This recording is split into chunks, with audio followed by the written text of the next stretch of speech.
Bonjour à tous, c'est Crypto Kaiser, ravi de vous retrouver pour ce nouveau Kaiser News. Je vais essayer de faire plus court.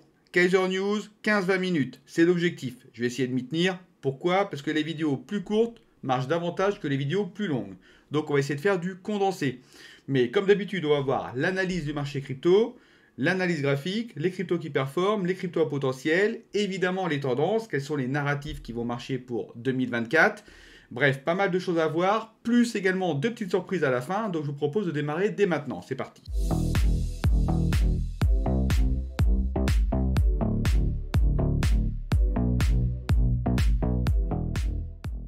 Cette vidéo, n'oubliez pas de liker, de mettre un commentaire et de vous abonner à la chaîne, comme ça ce sera rapide, efficace, mieux vaut le faire avant qu'après. Bitcoin, 43 294 $ à l'heure où je tourne cette vidéo. Ethereum, 2218 $. Alors en plus, nous avons une baisse là en ce moment. La capitalisation, donc au 5 janvier 2024 à aujourd'hui 1h du matin, 1758 milliards de dollars en hausse de 2,62% par rapport à la dernière clôture journalière. Ça fait quand même du bien parce qu'on a vu un certain retour de flamme quand même, une baisse du marché. Le Bitcoin, lui, a repris 3,12%, l'Ethereum 2,47%.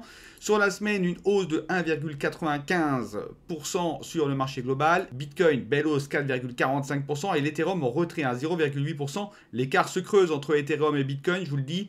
Alors en plus là, ça rebaisse un petit peu. Donc c'est vraiment le yo-yo, c'est ce qu'on appelle la lessiveuse. Lorsque nous sommes dans un range en période d'incertitude, ça monte, ça descend, ça monte, ça descend, etc. etc.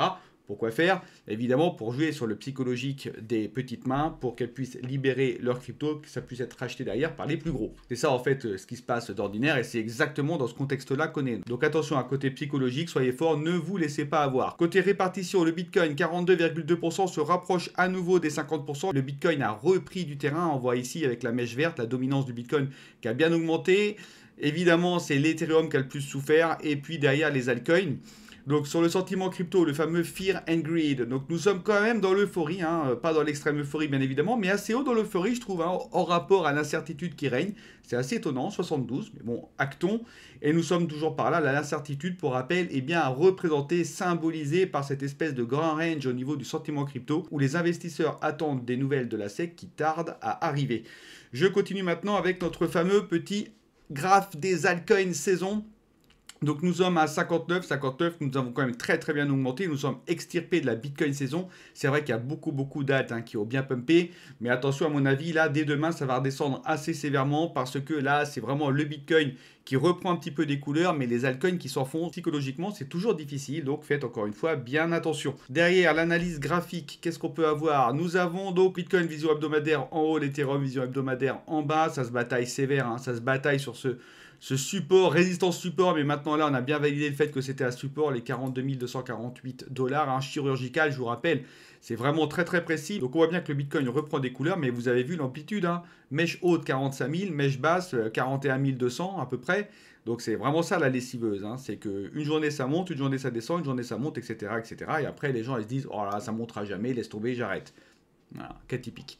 Ou alors, oh là, ma crypto ne pumpe jamais, donc voilà, je vais revendre ma crypto pour en acheter d'autres qui n'arrêtent pas de pumper. Et après, c'est l'inverse qui se passe. C'est toujours pareil, vous n'êtes pas les seuls, si ça vous arrive, ça arrive à tout le monde. Mais c'est le jeu, il faut l'accepter.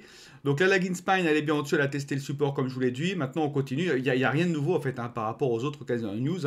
On est en train de travailler le support, on est en train de travailler la zone. Pour moi, effectivement, il y a ici ce grand plat au niveau du nuage hebdomadaire qui peut faire office de résistance. Ça se voit ici sur les clôtures. On voit bien ici, la lagging spine, elle a bien buté sur ce niveau ici, qui est la SSB du nuage hebdomadaire. Là, on tente de la passer. Si on clôture au-dessus, on l'aura passé. Et donc, on pourra aller en haut. Attention quand même au double top.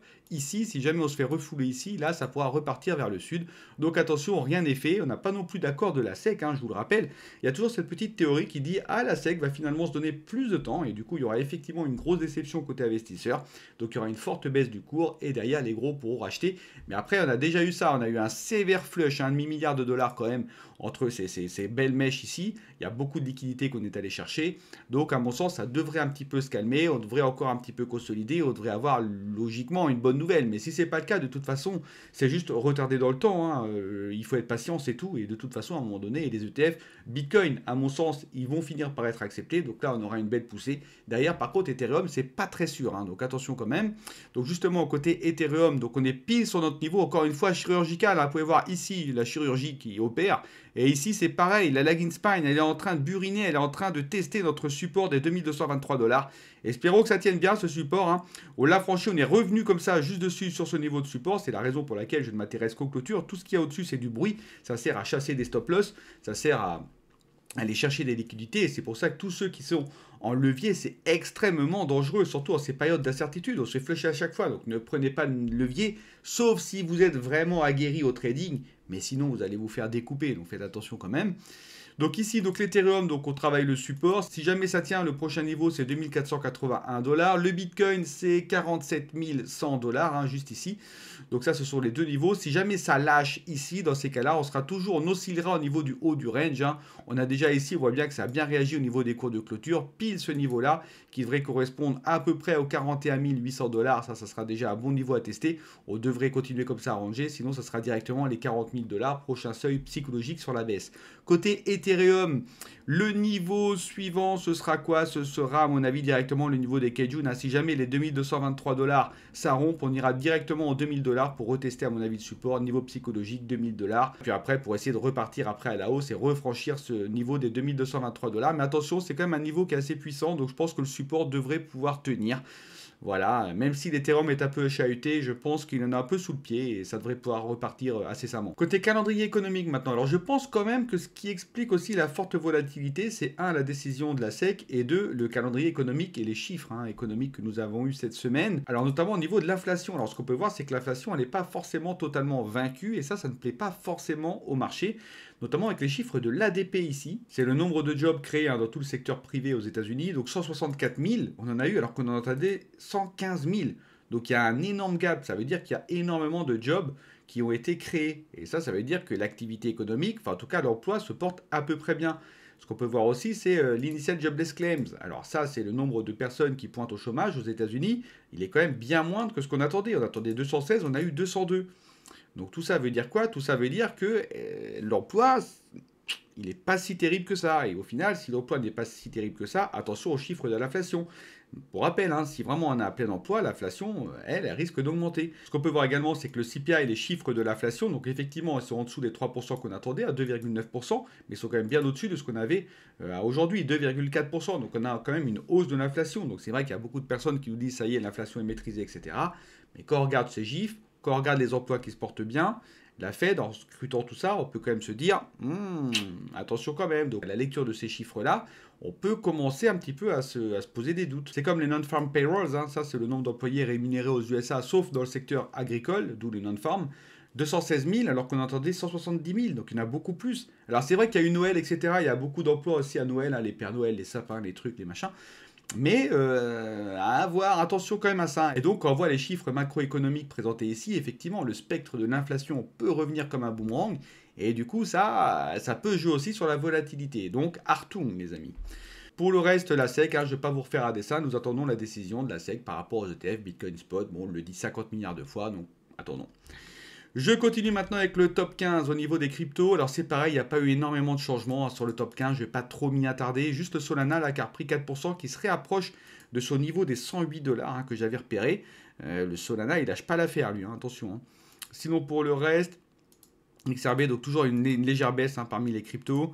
Avalanche, ça reste dans l'épaisseur du trait. Le Chainlink qui est passé devant Polygon, mais bon, 8 milliards versus 8 milliards. Donc les deux, en fait, tantôt c'est l'un, tantôt c'est l'autre. Pas de gros changements dans le top 15. Je propose de passer directement aux cryptos vertes. Donc pour rappel, hein, ceci ce sont les cryptos vertes, donc les cryptos les moins risqués. Je vous conseille d'en avoir 75% minimum de votre portefeuille, dont 50% Bitcoin, Ethereum, à vous après de voir le dispatching, selon vos propres convictions. Les cryptos vertes, c'est vrai que c'est moins risqué, mais ça reste quand même risqué, faites attention. Ces tableaux, ils sont basés sur un indice que je calcule moi-même, qui prend en compte la variation de chaque crypto par rapport à son prix, son rang et son volume, que je pondère, et ça me fait un indice global associé aux 2000 cryptos. Et donc les meilleures cryptos, celles qui ont le mieux performé par rapport à cet indice, apparaissent dans ce tableau-là. Volume minimum 100 000 $ pour ces tableaux pour éviter les pump and dump factices qui pourraient donc nous induire en erreur sur des pumps qui ont été provoqués par une ou deux ou quelques personnes. Voilà, pour nous forcer à acheter la crypto derrière. Donc nous avons Celestia, j'en ai beaucoup parlé. C'est vrai que Celestia, elle cartonne cette blockchain, mais quelque chose d'incroyable. Celestia, encore 38% rien que sur la journée d'hier. Elle a pris encore 6 places, elle est 41e. Blockchain modulaire qui sépare la couche consensus, donc tout ce qui est Proof of Stake, Proof of Work, etc., de la couche d'exécution. Donc c'est tout ce qui est calcul, etc., fait par les smart contracts pour un utilisateur donné. Donc ça a été construit via le Cosmos SDK, ça supporte l'IBC. Et donc Celestia ne gère pas l'exécution, mais uniquement le consensus et le stockage. Et donc on peut ainsi choisir son environnement d'exécution, EVM ou pas, etc. Donc approche innovante, impeccable Celestia. Environnement Cosmos Atom. Stride derrière. Stride, ça c'est pareil, environnement Cosmos Atom. C'est incroyable. Tout ça d'ailleurs, c'est environnement Cosmos. C'est incroyable, l'Atom, il n'évolue pas. Alors que tout l'écosystème pump, mais l'Atom, il a encore du mal à évoluer. Alors, espérons que ça vienne un jour. Bon, en tout cas, Stride, ça c'est ce qui permet de faire du liquid staking sur Atom. Donc le ST Atom. Donc avoir du Stride, avoir du Osmosis, avoir du Celestia aussi, nous permet derrière de toucher des airdrops. Je pense notamment à Dimension. D'ailleurs, vous avez encore le temps. Je crois que c'est jusqu'au 24 janvier. Donc si vous n'avez pas claimé vos tokens Dimension, faites-le rapidement. Parce que voilà, que vous ayez un portefeuille Ethereum avec Metamask, vous pouvez être éligible. Un portefeuille Solana, vous pouvez être éligible. Ou évidemment un portefeuille Kepler avec donc Celestia, Stride, Osmosis, Cosmos Hub, Axelar, etc. Donc allez-y parce qu'il y a de fortes chances quand même que vous puissiez toucher quelques tokens. Et donc si ça fait comme Celestia, ça pourrait être le jackpot. Stride, donc j'en ai parlé, et Osmosis, qui est le fameux DEX, The DEX, on va dire, sur l'environnement Cosmos, justement, donc qui a pris 21%, 7 places en plus. C'est vrai que c'est très très bien fait. On peut tout à fait avoir des pools de liquidité, staker nos tokens, etc. Tout comme d'ailleurs le Khazar, qui est bien fait également. Donc voilà, bravo à ces tokens qui ont très très très bien performé. Je continue maintenant avec les tokens Orange. Donc Orange déjà plus risqué, pas plus de 15% de votre portefeuille. Je commence avec BlockV qui a pris 734 places. BlockV, ça c'est une plateforme de développement de NFT intelligents sur Layer 2. Donc c'est vrai que ça a eu beaucoup de distinctions, ça a l'air assez sérieux, donc à suivre, pas mal BlockV, notamment du fait que les NFT reprennent de l'ampleur. On l'a vu déjà dans l'évolution des catégories. Les NFT, les plateformes NFT, tout ça, ça reprend. Et à chaque fois qu'il y a des bull runs, de toute façon, les NFT ils finissent par exploser. Donc si vous avez des NFT, ne les vendez pas tout de suite, attendez un petit peu. Si jamais il y a un bull run, il y a de grandes chances que ça vaille plus. Ensuite, nous avons le Kive Network qui a pris 78%, 156 places en plus. Donc ça, c'est une blockchain de layer 1 Proof of Stake, construit encore avec le SDK Cosmos. Et en plus, c'est un protocole. Et ceci permet d'archiver des données on-chain. Donc ça collecte, ça stocke et ça valide les données de façon décentralisée. Donc c'est du stockage Web3, tout simplement. Stockage, storage, catégorie qu'on a identifiée comme prometteuse pour 2024. Donc voilà, 78%. Et puis on a Passage qui a pris 54%, 149 places en plus. Passage, ça c'est vraiment pousser le métaverse à l'extrême, c'est-à-dire que ça permet à un créateur, ça permet à un artiste, ça permet même à un jeu de construire un métaverse. Donc ça fournit des outils pour construire ce métaverse unique pour sa communauté. Il n'y a pas du tout de code, il n'y a pas de téléchargement, ça se fait uniquement avec du browser. Et donc voilà, on peut créer un petit espace pour notre communauté, un espace virtuel, afin que chacun puisse interagir. Je continue maintenant avec les tokens rouges. Attention, un rouge beaucoup plus risqué, pas plus de 10% dans votre portefeuille. Et on commence avec la Dream Machine Token. Il revient celui-là, je l'avais présenté auparavant. 87% au niveau d'augmentation de son prix, 291 places en plus. Belle augmentation de volume. Ça, c'est vraiment une plateforme de gaming un peu type arcade proposée par Senko. Ça fonctionne d'ailleurs sur Arbitrum, d'ailleurs Layer 2 qui a le vent en poupe en ce moment. Ils ont été connus aussi en publiant des NFT du jeu Sakura Park et Street of Milady. Et donc les jeux, ça ressemble vraiment à tout ce qui était dans notre jeunesse, les Mega Drive, les Nintendo 64, etc. Bon, pour ceux qui ont à peu près mon âge. Et donc on peut également staker les tokens. Donc c'est vraiment de l'arcade pure. Voilà, ça rappelle des souvenirs, c'est sympa. Ensuite on a le Dex Game qui a pris 84%, 336 places en plus. Donc ça c'est vraiment une plateforme de crowdfunding dans le domaine du gaming. Donc qui est basée sur un métaverse dans lequel chacun peut entrer, c'est-à-dire les investisseurs et les développeurs de jeux, donc ils peuvent échanger au travers de ce métaverse et donc se mettre d'accord pour des investissements, etc.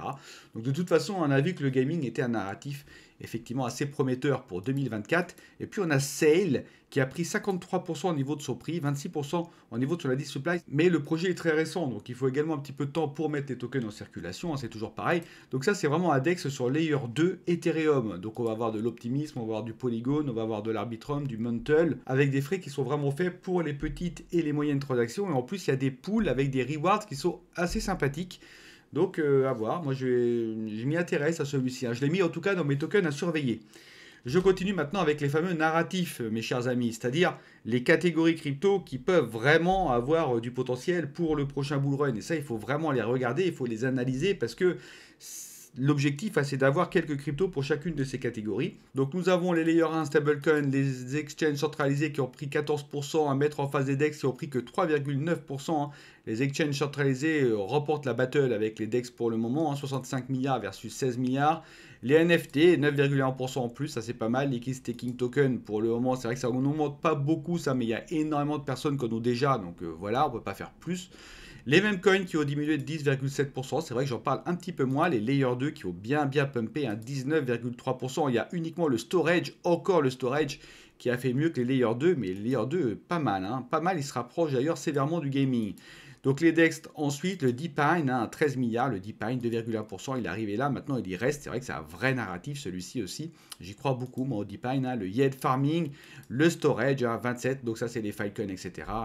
Le Shadow aussi de Solana que je vous avais présenté, qui avait bien pumpé aussi, les oracles, l'intelligence artificielle, un petit peu en perte de vitesse, mais 14e de toute façon, l'intelligence artificielle est un narratif pour 2024, quoi qu'on puisse se dire, et elle aura besoin du DeepMind, elle aura besoin du storage, etc. etc. Et puis les wrap tokens, bien évidemment, 2,86%. Les catégories maintenant, les catégories les plus performantes sur les 14 derniers jours. Quelles sont-elles, mes chers amis?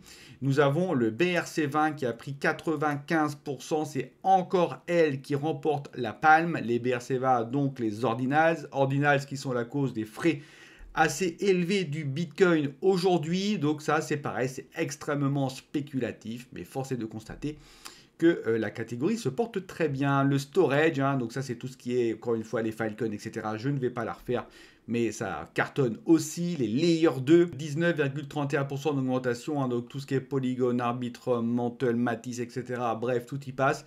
Il y en a de plus en plus et c'est la raison pour laquelle je me dis quand même que l'Ethereum, c'est vrai qu'on peut se poser la question Bitcoin versus Ethereum. Le Bitcoin, les ETF sont quasiment validés. L'Ethereum, on est loin d'avoir une validation des ETF à mon sens, donc pourquoi avoir des Ethereum?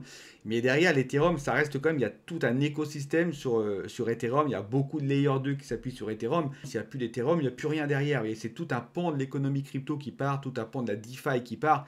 C'est la raison pour laquelle, pour moi, l'Ethereum occupe quand même une place centrale. Et donc, c'est vraiment pas déconnant de le considérer au même titre que le Bitcoin. Le Bitcoin étant plutôt une valeur refuge et l'Ethereum étant plutôt une blockchain applicative. Donc voilà, c'était juste une petite réflexion que je voulais vous faire comme ça on the fly. Le Social Fi, 18,67%. Les Real World Assets, 17,41%. On retrouve souvent d'ailleurs les mêmes catégories qui performent. Si ces catégories sont présentes ici, ça veut dire qu'il y a quand même un engouement pour ces catégories-là. Ça ne va pas retomber du jour au lendemain. Et comme le bull run approche, bon, il serait quand même de bon ton d'avoir des coins de ces catégories-là. Les cryptos les plus recherchés sur CoinGecko, nous avons Kryptonite qui est du liquid staking sur la blockchain SEI, blockchain qui performe en ce moment. C'est un petit peu la blockchain phare avec Solana. Les deux là, ils se tirent la bourre. Ensuite, nous avons l'Internet Computer qui est 18e. C'est affolant sa progression, 89% au niveau de son indice supply. Donc, il est un petit peu perdu. Mais l'Internet Computer, ça, c'est vraiment du DeepMind. C'est un peu comme le Flux. C'est une architecture, une infrastructure d'ailleurs décentralisée qui permet l'exécution d'applications du coup décentralisées avec preuve de travail utile.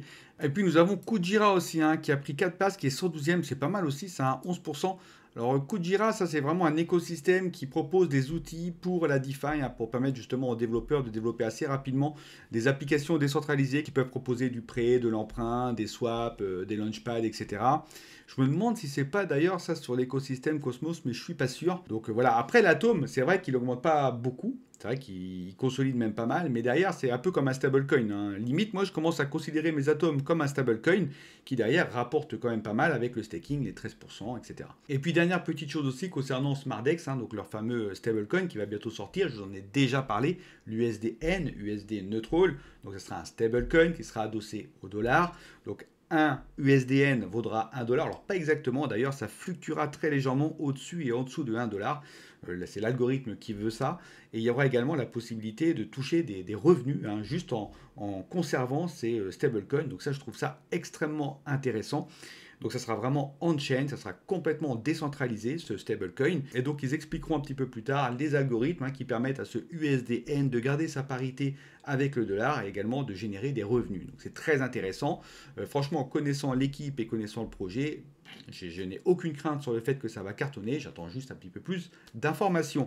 Et je termine maintenant, mes très chers amis, avec les deux nouvelles qui vont arriver. Kaiser Flash, vous l'avez pas vu venir celui-là.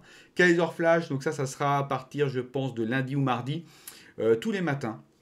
Vous aurez une minute 1 minute. Je ne peux pas faire plus. Pourquoi? Parce que ce sera des shorts. Donc vous aurez un short tous les matins de ma part avec l'ensemble de l'actualité crypto. 1 minute. Donc vous aurez les chiffres du Bitcoin, Ethereum, marché global avec l'évolution jour, semaine pour chacun de ces chiffres. Donc ça c'est quand même important.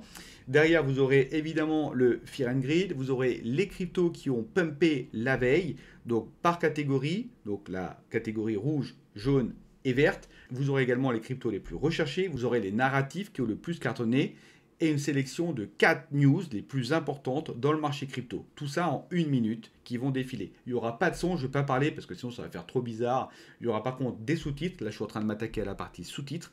Mais voilà, donc vous pouvez faire évidemment pause. Donc ça vous permettra tous les matins d'être complètement au courant du marché crypto. Voilà. Et comme ça, vous aurez un peu l'équivalent des Kaiser News tous les jours, mais en plus light. Le Kaiser News étant beaucoup plus complet. Voilà, et le Kaiser Board. Alors le Kaiser Board, j'ai encore corrigé quelques petits bugs d'image et d'affichage aujourd'hui. Donc ça c'est bon, c'est réglé. Là maintenant on est en train de faire des brainstorming. Là il y a de grandes réflexions par rapport au prix de cet outil parce que c'est un outil qui n'existe pas, qui n'a pas encore vraiment d'équivalent aujourd'hui et qui apporte énormément de valeur ajoutée. Mais voilà, l'objectif c'est que le prix soit accessible à la plupart. Donc il y a encore pas mal de discussions par rapport à ça. Mais voilà, la sortie est imminente, vous inquiétez pas, ça va bientôt arriver. Pour le reste, il n'y a pas de sponsoring dans mes vidéos, ça vous le savez. Et puis également, n'oubliez pas de remettre le like, etc. Je ne vais pas la refaire. Je vous souhaite à tous un très beau week-end. Attention, il va commencer à faire très très froid, ça va être assez désagréable. Et puis quant à nous, on se revoit évidemment mardi. Allez, bye bye tout le monde.